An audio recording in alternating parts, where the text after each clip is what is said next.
à un FLN et ses alliés qui est basé, qui est organisé, structuré sur un système qui s'appelle, qu'on vous appelez tous, le système de corruption. Comment ce système a tenu 57 ans? Il a tenu 57 ans parce qu'il est basé fondamentalement sur le mensonge. Depuis la première déclaration de Ben Bella, qui était censé être président de la République à l'époque, depuis le début, on a fonctionné, on a alimenté les cerveaux des Algériens avec le mensonge. On a commencé par le premier grand mensonge, c'est le nombre des martyrs. On a annoncé à la terre entière qu'il y a, pendant la guerre de libération, 1 500 000 de shahids, de martyrs, etc.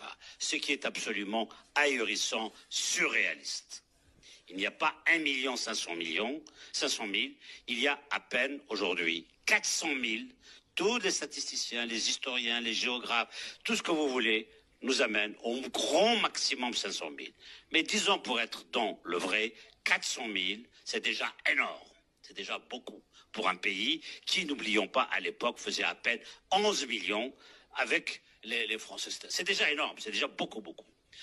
Maintenant, depuis, comment on a gouverné? On a falsifié l'histoire.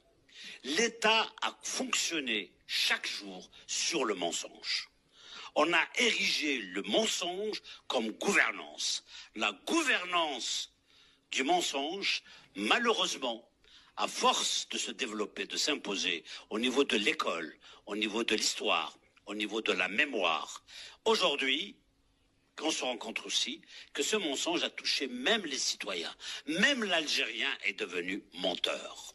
Surtout, pourquoi? Parce qu'on lui a mis dans la tête des mensonges et il passe son temps à répéter des mensonges. Il est incapable de prendre de la distance, etc.